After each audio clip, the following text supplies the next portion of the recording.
Funding for This Is Nashville comes from you, our listeners, and Music City Prep Clinic, Nashville-based provider for PrEP, and offering comprehensive sexual health services in an environment designed to be safe, professional, and shame-free. Learn more at musiccityprep.org. I'm Khalil Akolona, and this is Nashville. Since 1996, the Children's Memory Garden has honored the children of our community lost to violence. It provides a sense of peace and comfort for the families of these children and an opportunity for all of us to reflect on how violence impacts the entire community. Yesterday, the city held a ceremony to debut the newly renovated garden. Later this hour, we'll take you to that unveiling in Centennial Park and meet some of the families. But first, early voting begins today at election offices across the state. One of the most competitive races we've been following is in Nashville's redrawn 5th Congressional District, pitting Democrat Heidi Campbell against Republican Andy Ogles. Here to give us the latest on the race is our own political reporter, Blaise Gainey. Hey, Blaise, how's it going? Good. Awesome. So, some voters outside Nashville might be surprised to learn that they are in the 5th District. So, Blaise, can you give us an idea of what areas this district includes besides just Nashville? Yeah, so the 5th District includes the southern portion of Davidson County, the entirety of Murray, Lewis, and Marshall counties, and portions of Wilson and Williamson counties. All right, so the 5th District used to be a Democratic stronghold when it was just Nashville, but because of the redistricting, which you've been following very closely, now State Senator Heidi Campbell really has her work cut out for her. How does the redrawn district benefit Republicans? Well, so one of the ways that pollsters are predicting that this district will be a benefit to Republicans is based on the 2020 election results. And the ones that they have show that President Donald Trump would have won the district by 11 points, which was a little over 41,000 votes. And you can count that with the fact that some people in Davidson County are also likely to vote Republican. I've spoken to some who are, very happy and feel like for years when it was a Democratic stronghold that their voice wasn't being heard. And so if you account both of those things, it's a clear advantage for Republicans. So Campbell has been focusing on issues she thinks will help this race, including the state's abortion ban that has outlawed the procedure in the state with no exceptions. How has abortion animated this race? Well, you're exactly right. It's sort of been the focal point of this in several other races, but I think now they're sort of pivoting to find more things to attack their opponents about, as far as Democrats attacking Republicans and trying to point out things Andy Ogles, her opponent, is doing. As far as, not debating, she's really been tweeting and very vocal about the fact that residents and candidates or voters won't see any debate. But, an interesting part to talk about abortion more is the speech that Biden gave yesterday at the historically black University Howard in Washington, D.C. He asked for people to remember how they felt on the day the Dobbs decision was overturned. And I think that's a sign of him trying to, re-engage and, reanimate people and take them back to that time with all the energy that they had to go out and protest, to now take that same energy and use it again to get out and vote. Well, what has Republican Andy Ogles said about abortion? Well, I think the biggest thing and most repeated is that he wants no exceptions. He thinks the current law is perfect the way that it's written, and he calls exceptions a red herring used by Democrats to taint the conversation. Now, Ogles did not return your requests to participate in your coverage of this race, but that didn't stop him from appearing elsewhere. He actually answered a question by a conservative radio outlet. Let's listen. And talking to some liberal media over at NPR or whatever isn't going to win this race. Talking to real people is, and that's what we're doing. Wow, dang. Okay, well, I think I'm a real person, but, we know our listenership includes people of all different political persuasions. So, Blaise, what is Ogles' strategy here? So his strategy is essentially to paint everybody that he doesn't speak to, and of course, Democrats as the enemy. And, that means not doing interviews with non-conservative leaning people that could possibly open him up to criticism. And if he does that, most of the info being shared will be with a positive intent. It'll come from people who likely want him to win, are on the same side of the political atmosphere as him, and it'll, be pushed out to the people that he already anticipates will vote for him. You hinted at this a little bit earlier, but I'd like some clarification. Will the two candidates debate? I wouldn't hold my breath. Wow. Okay. So, will money play a factor into this? How do the two campaigns, how do they compare in fundraising? So money will definitely play a factor. They've both done a very good job of raising money. Heidi Campbell has raised more, she spent more, and she still has more money left than her opponent. But she's also playing from behind, essentially being in this Republican-leaning district. So only time will really tell if raising more in this district helped her.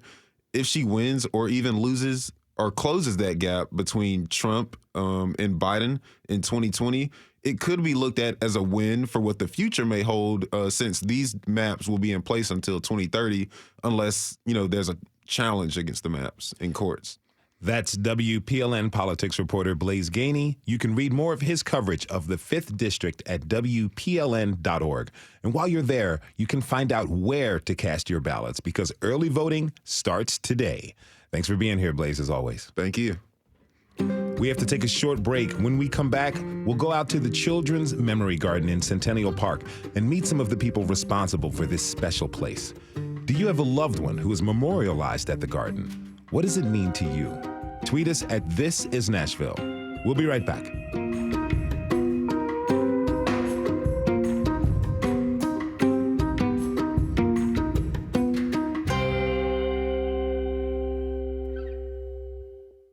Funding for This Is Nashville comes from you, our listeners, and Music City Prep Clinic, Nashville-based provider for PrEP and offering comprehensive sexual health services in an environment designed to be safe, professional, and shame-free.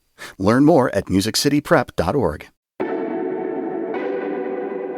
I'm Khalil Ekalota, and this is Nashville.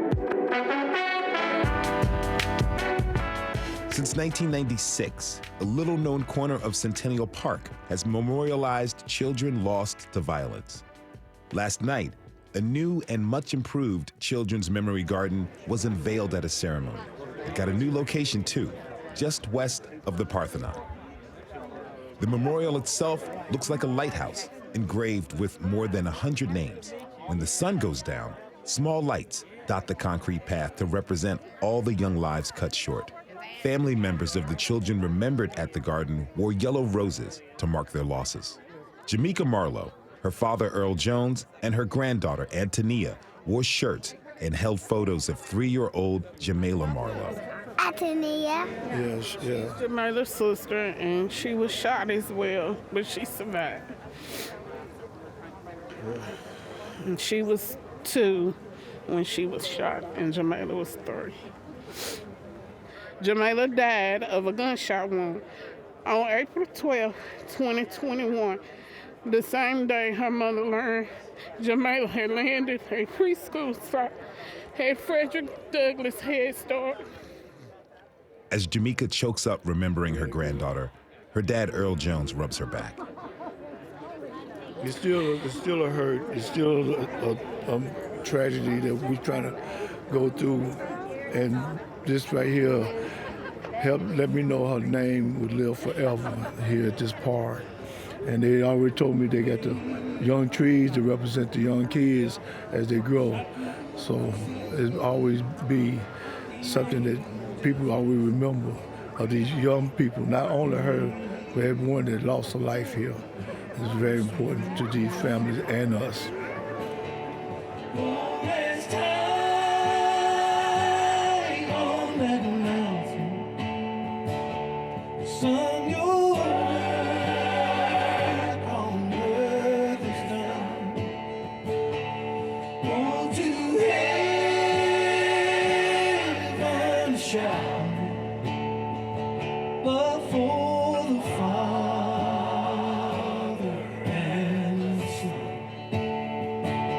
You're safely home in the arms of Jesus.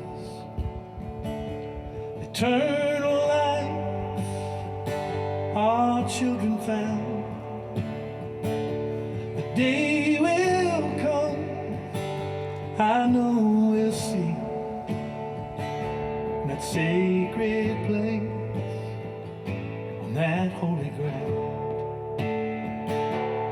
Oh, last time on that mountain. The ceremony closed with the country musician Vince Gill and the Temple Praise Choir singing his song, Go Rest on That High Mountain. This new garden was designed with families like Marlowe's in mind, with long concrete benches so they can sit and remember the young lives cut short. Joining us now are a few of the people behind the garden. Andrea Conte is the chair of the Children's Memory Garden of Nashville Committee and former First Lady of Tennessee.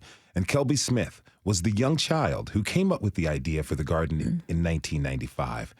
Andrea, Kelby, thank you so much for joining us and welcome to This is Nashville. Thank you. Great pleasure to be here. Pleasure to be here. Happy to have you both with us. Now, Kelby, I'd like to start with you. How did you come up with the idea for the garden?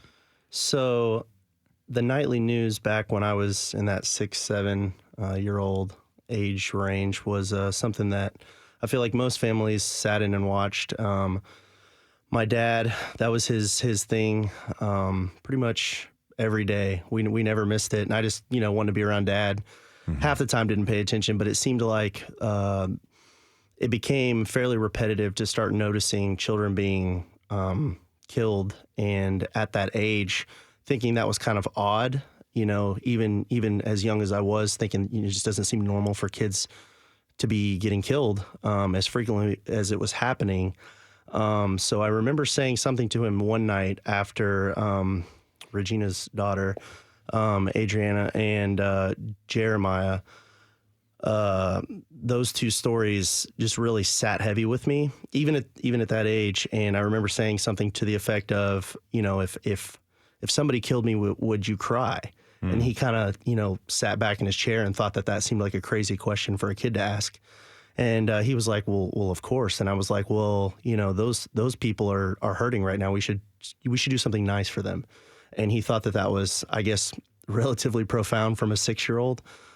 So he reached out, and I don't know who he reached out to, but, obviously Andrea was heavily involved in anything and everything. And at some point she was brought into this, as well as a lot of other prominent figures with the garden, and it just took off from there. Andrea, how did you first become involved with the garden?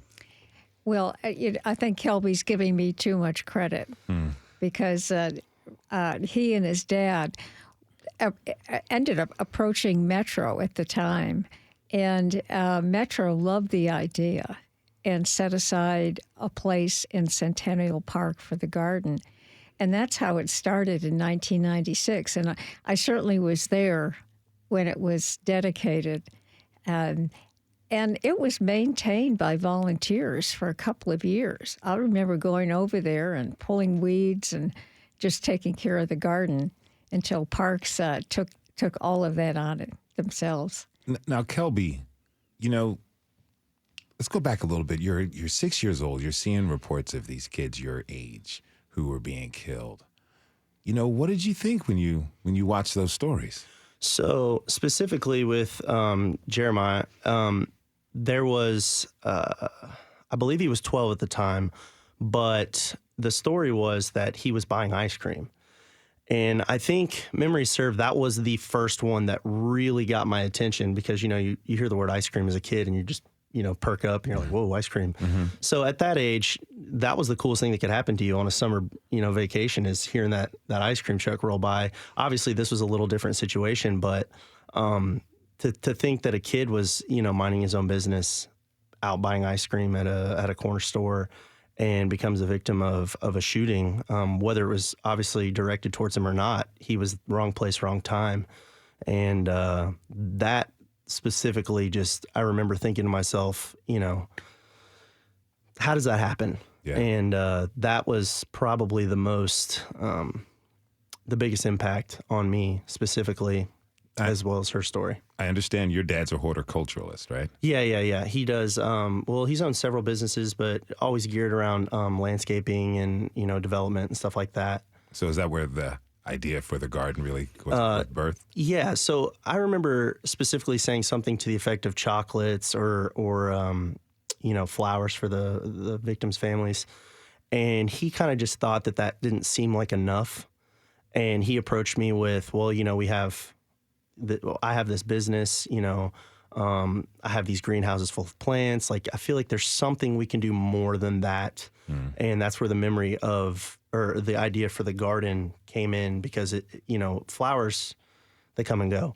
A place to go to be with the memory of your relative is something you can have forever. So that's where that idea really took off. Now, we just heard a small part of yesterday's ceremony. Andrea, can you tell us what's changed in the renovation of the garden? Well, the original garden wasn't handicap accessible, and water pooled in the center of it every time it rained to any degree. And it really wasn't well known in Nashville. So the new children's memory garden is one that this whole community embraced. As we started with just a working group to try to get our arms around what we wanted and what the community wanted, and I had to approach a lot of volunteers and just ask them if they would get involved, and also Metro departments, because it wouldn't have been successful without Metro Parks, without the mayor's office, without the Attorney General's office, with the District Attorney General's office, without the police department. And and everyone I spoke with, there was no hesitation. Yes, but we want representation on that. This is like a total, full community effort. It's a full community effort, and at the ceremony last evening, you really saw that in the video clips. What's the difference in design now? What will people see when they go? This is designed by a professional landscape architect, and there are sweeping granite benches that rise and then descend back into the ground, which symbolize just the cycle of life. There is a lighthouse monument that captures the history of the original garden, and it contains all the plaques that a man named Charlie Hunt of Hunt Memorials, he carved the kids' names into those plaques every year for 20 years. And so it displays all of those plaques. It's a lot of dedication and time from a lot of different people, including yourself. Tell me, why invest in this garden in this way? Well, mostly because it needed to be done. And I just had a lot of interest in it because I was there when it was first dedicated, and I have been a victim, of course, and which is part of the reason I do this. So victim advocacy is really important to me, but this garden kind of goes beyond that. I mean, this garden is about kids. It's about sometimes just little tiny kids. And we now have, just looking at the number of children we have in that garden, it's almost 250. Wow. And so I think it's time to look now at, okay, let's just take a look at what's going on here, and let's just see what we might do differently. Now, Kelby, did you visit the garden over the years? Yeah, the original one, as Andrea said, it was basically based of volunteers that did the upkeep. So memory serve, at least twice a year, made trips out there with my dad to, remulch, touch up. I do remember vandalism being part of it to a degree, so trying to rectify some of those issues and little things like that. But I would say after I turned about 10 to 12, somewhere in that ballpark, I don't think I had been back since until about 3 weeks ago when I got to go over and look at it before the dedication. What was that experience like when you got to see it after all these years? They actually filmed my live reaction to it, and I didn't have to sell that at all. I mean, it is extravagant by comparison.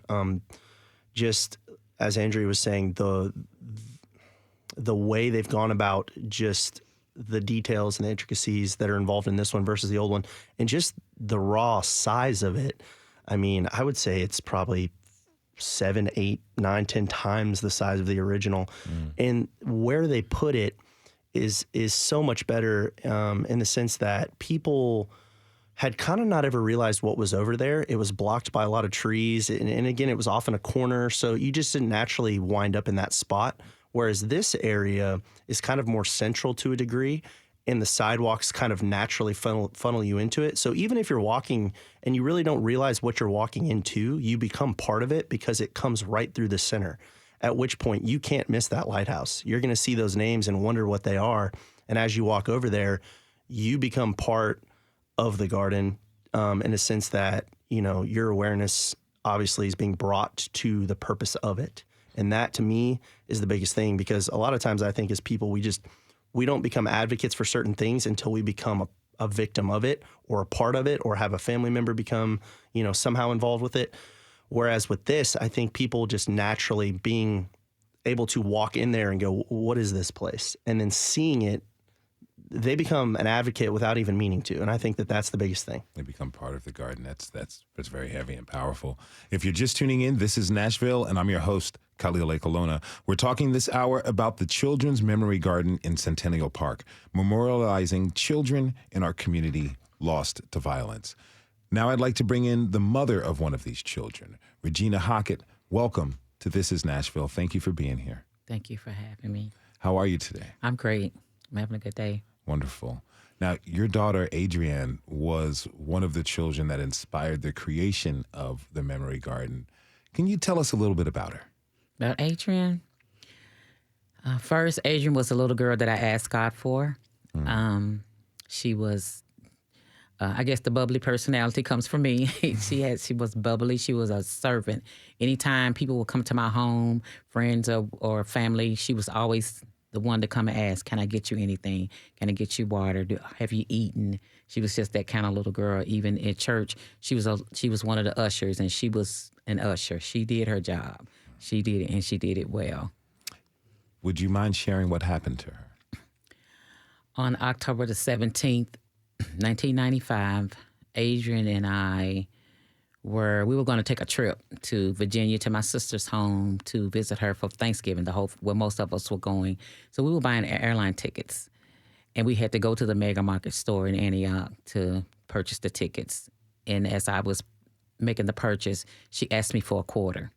She saw the big bubblegum machine, and she wanted bubblegum. So I said, I don't have a quarter now, but when I finish this purchase, I will have one. But she remembered that I kept change in the ashtray of my car. And she walked out the store. I didn't see her leave, but she walked out the store to go to the car to get the quarter. Someone walked in the store and said,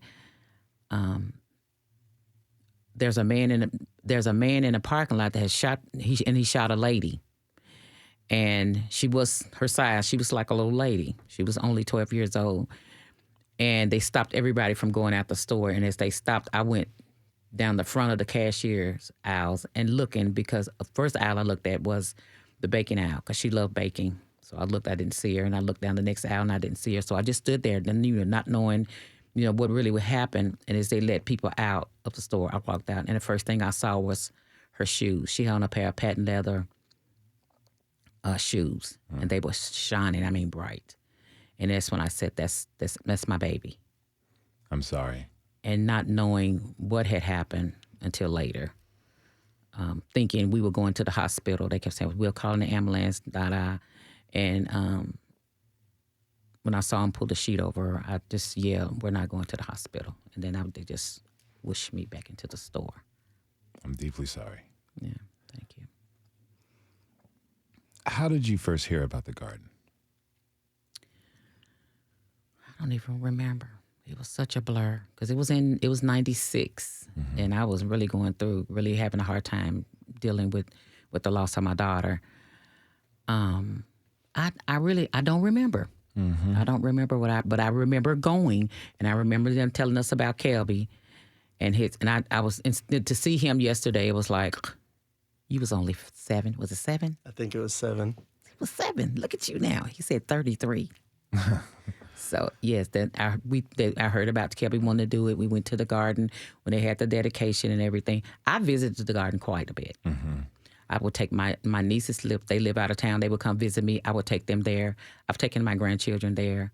So even in the last year, I went before they tore everything down. I visit that garden. You know, what has it meant to you to have Adriane memorialized in the garden? It means a lot. It keeps her name alive. I can still today, after 20-something years, go into a store or go somewhere and it's like, you're Adriane's mama. So her name, I believe, will live on forever. Now, you know, Kelby, when you hear stories about how your ideas helped families to grieve with their loss, how does that make you feel? It's tricky for me now because, you know, at 6, I remember 7, a lot of people approaching me and, you know, kind of wanting to, I don't want to say put the spotlight on me, but I guess acknowledge me. At that age, you know, you're just running around having a good time. And I guess it didn't really sit with me, obviously, to the degree that it does now as a father of 3 myself, you know, and a daughter that's almost as old as her daughter was at the time. The point of the garden was never about me or my father or, you know, anything like that. It was always for the kids, you know, because, again, even back to that age, I guess I had a fairly good grasp on the concept of death and, you know, the fact that once you're gone, you're gone. And that seemed very permanent because it is permanent. And, you know, I didn't want to ever be myself one of those people. You know, obviously her daughter, you know, I imagine her being exactly like her, and she's one of the coolest people I know. So, you know, the idea of having a place where those kids are forever remembered is the most important thing. So as to your question, you know, it's not really about me. It's totally about the kids and the families, and I'm just happy that I was able to be a part of it. You know, Andrea, you've spent so much time looking over the garden. What does the garden mean to you? It means a remembrance. It means remembering these children and remembering these families. Just knowing some of these families has been such a blessing to see how they help each other heal, and just how heartfelt everything that they do for each other is. It's like an experience I've never had. Andrea Conte is the chair of the Children's Memory Garden of Nashville Committee. She was joined by Kelby Smith, who came up with the idea for the garden as a child back in 1995. Andrea, Kelby, thank you again for being with us today. Thank you. Thank you.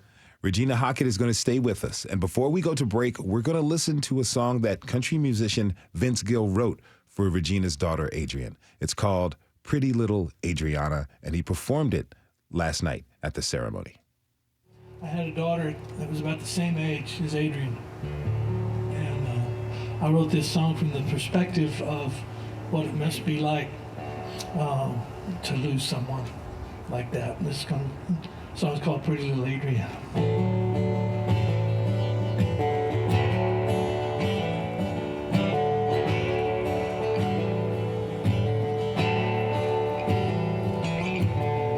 Sure have a pretty smile. It sure has been a while since I felt your touch. You got the sweetest way. Think about you every day. I miss you so much. My pretty little Adriane, are you lonesome tonight? My pretty little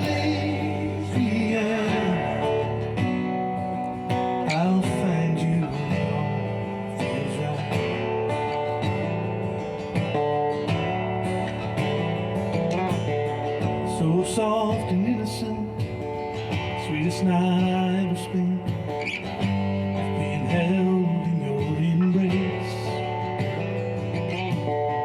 You're such a gentle soul, it's killing me to know, when will I see your face?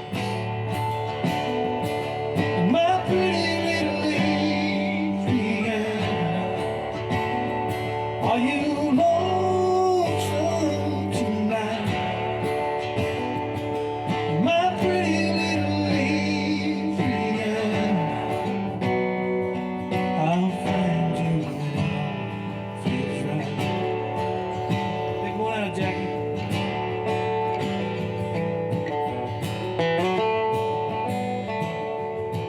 This is Nashville. We'll be right back.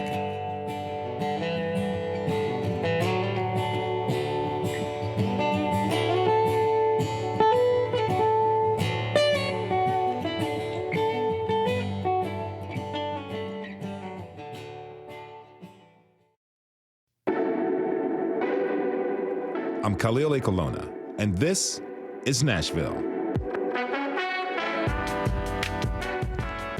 We've been talking this hour about the Children's Memory Garden, this decades-old memorial for children lost in our community to violence just got a refresh. The new memorial is a gathering space near the Parthenon in Centennial Park where lights and engraved structure honor the children we've lost. It offers families a space to reflect, remember, and grieve their losses. To have a place like the Children's Memory Garden means a lot for families. My next guests are here to share their family's stories. Debbie Gray is the aunt of Crystal Faith, who was 9 years old when she was killed in 2017. She is here with Enid Price, whose 3-year-old granddaughter, Paris, died in 2020. Debbie, Enid, thank you so much for being here with us today, and thank you for sharing your stories. Thank you. And Debbie, I'd like to start with you. You lost your sister Susan and your niece Crystal in 2017. Can you just tell us a little bit about them? Both of them were a little bit alike. Always had a smile on their face, bubbly, energetic. Crystal could hug anybody. I mean, stranger, never met a stranger, and had this incredible infectious smile. She was known as Sunshine, really, when you describe her. She loved hanging out with her older brothers, James and Andy. Loved pets, loved to fish. She was involved in softball, Girl Scouts, anything that you would think a typical 9-year-old would do. Well, what are some of your favorite and most fondest memories of Crystal? I mean, being around her, I think probably the funniest one is watching her sit with my grandmother, who was in her 90s. We're not tech savvy at that age, but she had a tablet, and she just sat with her with all the patience in the world and was showing her how to play Angry Birds. And my grandmother was so fascinated and was amazed. It was almost as if she was 9 years old herself, learning to play that. So there are lots of those fond memories, but that's a special one. You know, I understand this may be difficult for you, but would you mind sharing what happened to Crystal? So on June 23rd, really the June 22nd, 2017, Crystal's father gave her 20 times the dose of Benadryl that you would give a child that age to knock her out. And then he killed my sister, Suzanne, with a blunt trauma to the head and a stab wound to her back. And then after that, he set the house on fire and sealed up all the smoke detectors. And then, poured accelerant around the house and set it on fire. Luckily, a neighbor saw the house was on fire, and they were able to come in, able to rescue, to save, or they found them barely responsive, but took them to the hospital. And then Crystal died later of injuries from that fire. I'm sorry. Thank you. Enid, tell us about Paris. Paris was amazing. She was a bright little girl. She played with her dolls, played with internet better than I did. She loved everyone. She played with everyone. She was friendly to the public, more than she should have been. She was just an amazing little girl. I saw a picture of her. It looks like she had like big, very squeezable cheeks. Yes, and eyes. What do you remember most about her? Her just being under me, hugging me, teaching me a lot of things that I didn't do. She taught me, showed me love. She showed me a lot of things I can't even imagine. You know, I know sometimes, at least in my own family, grandparents, they see their own characteristics in their grandchildren. Did you see any of yourself? She was all of me. All of you. She was all of me. She was with me every day. She ate what I ate, the weird things that the younger generation wouldn't touch. She ate it. You mean like Brussels sprouts and stuff? Yes, olives, Yeah. oysters. She ate it.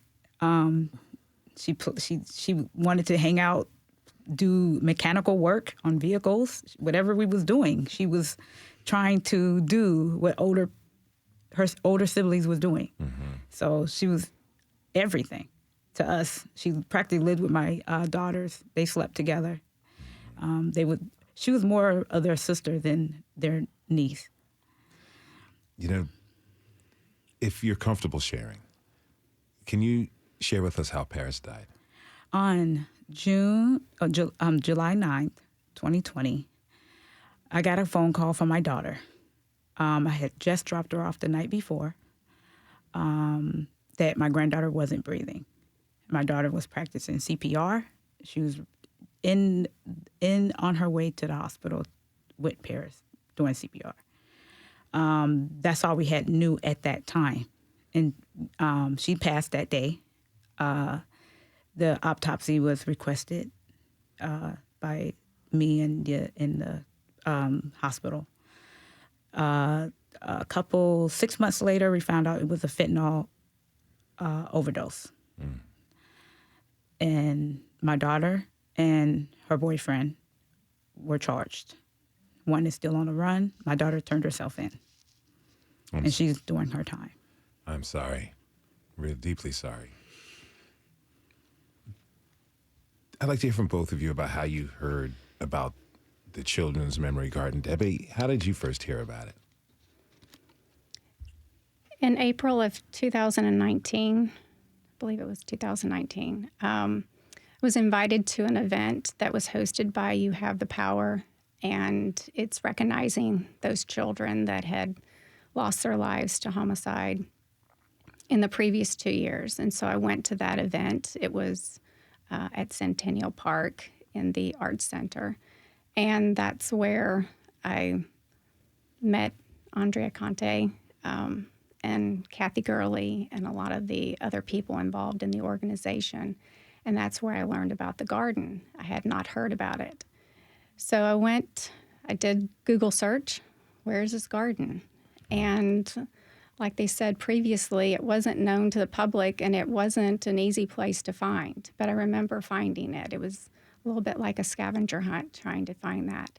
And that's how I learned about it. When you first saw it, what went through your mind? It's definitely a private place, but I thought, this probably could be better. And that was my, thought.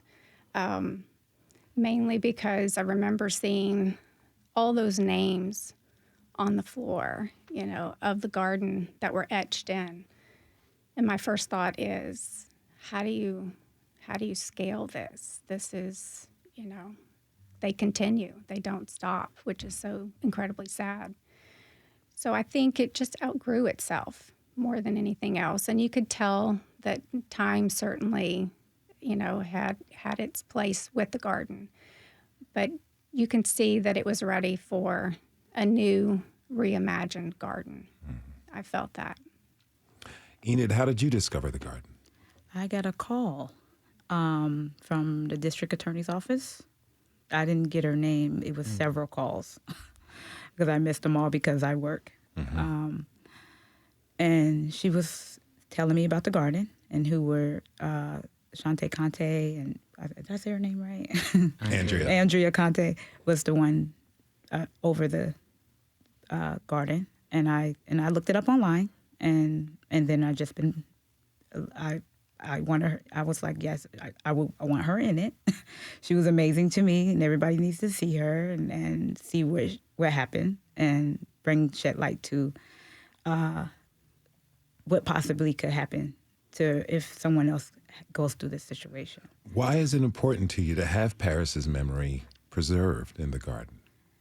Because to bring awareness to other families, other mothers, other fathers, grandmothers, that this is a new thing that people are dying from.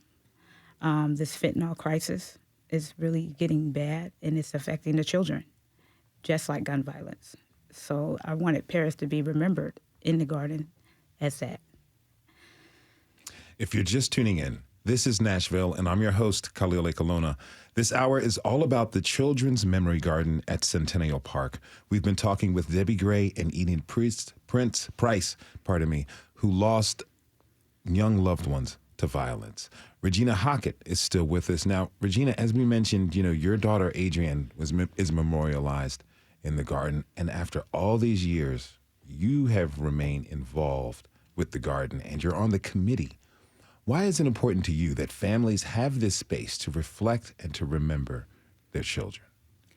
Me going there is such, even the small garden, it was such a peaceful place. And the fact that the garden came about and they wanted to memorialize these kids whose life was taken by a violent murder. It was, I wouldn't have thought to do it, but that thought that it was done, and they're bringing awareness to the gun violence and any other thing that's taking the kids' lives. I thought it's just a peaceful place. It was a peaceful place for me. Even now, to see the one now, it blew my mind to even watch the construction as it went on. They said, we're going to put the benches in next. And then we went to see the benches. I'm thinking about concrete benches. And I go out there and they got these granite benches with these beautiful colors reflecting off of it. It just blew me away. I just never expected it to look like that. Earlier, Kelby was talking about how you become a part of the park. How does that becoming a part, that sounds very powerful to me. How does becoming a part of this park really help people find peace? I think just the fact that it's the babies.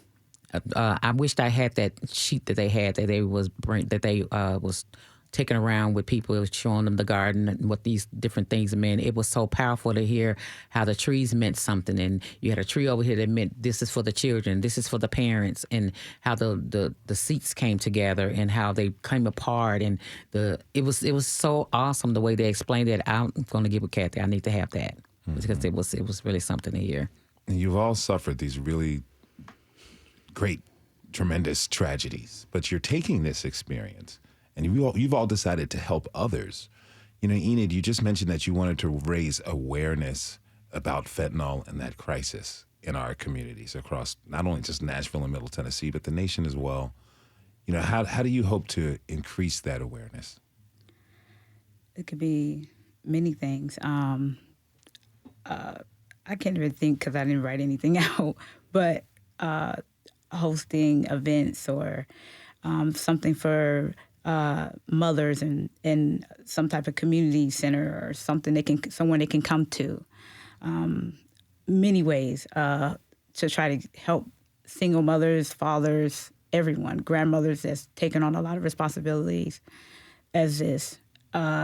To bring as many things I can come out and say, I could think, and I can bring awareness to. So it comes to head, but I can't speak it. But so when you've met other people who've suffered, tragedies as well, what have those conversations been like? There's a lot of different tragedies. I've been going through in the past couple of months. Gun violence. Many. It's me just comforting them and talking to them and guiding them they're in the right direction, and it's many. I'd have lost count. I just been speaking to a mother the other day. She's, they're battling drugs, so they have children. I don't have no one to talk to. They was just saying, where can I go? Do you know anyone?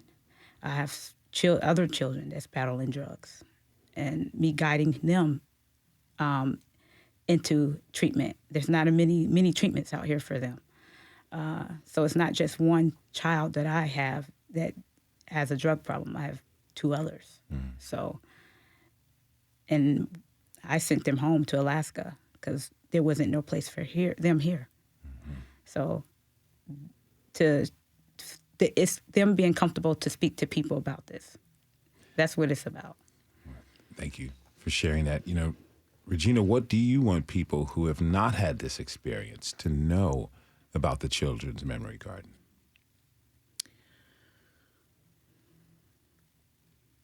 Know about the garden? Yeah. Yes, I just want them to know that it's for awareness for our children. I don't want to see another child in that garden. I don't. Nobody, no parent wants to bury their child. I never thought this would happen to me. But if it just happened to be this way, the garden, I promise you, the garden will bring you peace. It would just bring it to me. I'll tell you about the story when we went out when they planted the willow tree. They planted the willow tree, and Andre and Kathy and some more of the planning committee went out. We're looking up. What flies by? A dove. And somebody said, "Was that a dove?" And then we all said it at the same time like a song. "Was that a dove?" And it was. I keep looking up, and there was in the tree was a nest. They had just planted the tree. So I just believe God is there. Our babies are there in spirit. And just like I said earlier, it's going to bring peace. You can go there and sit. They have benches, really nice benches. You can sit there and you can reminisce and think about your child. Now, Debbie, you've become involved with the YWCA. You're raising awareness about domestic violence. What more can we do as a community to protect and care for children? Well, excuse me. I think keeping families safe. I'm a big advocate for the YWCA. I volunteer for them. I help raise money and awareness. I want to make sure that families know that there are resources that are available. I don't want families to go through what our families did. And I think at the event last night, we saw a lot of discussion around, community. It is a community. There's so many aspects of the garden, but all the community that took to bring this together. But it's going to take that to protect young children, and knowing that those resources are there through the Office of Family Safety, through the YWCA, through lots of other organizations. And I'm talking about an incredible ecosystem that works in tandem with each other, and making sure that those resources are being used and people know that they're there. That's important to me. What do you want people to know about the importance of the garden? Statistics told through a story that invokes emotion is remembered. And these 250 children are not statistics. They're humans. Mm-hmm. They had families that loved them, friends and community that cared for them. They had hopes and they had dreams. They had gifts and talents. And their lives were tragically ended too soon. And this garden remembers them and their stories, so they're not forgotten. That was Debbie Gray. She was joined by Enid Price and Regina Hockett. They are all family members of children who were memorialized at the Children's Memory Garden in Centennial Park. I want to thank all of you for being with us today. I want to thank all of you for sharing our stories, sharing your stories. I truly, truly appreciate it. You're welcome. Thank you. Thank you. We want to thank everyone who tuned in this hour. Tomorrow, it is suddenly chilly outside. That's a good indication that it's high time to harvest the crops in your garden. We'll get some tips and learn how to forage in our region.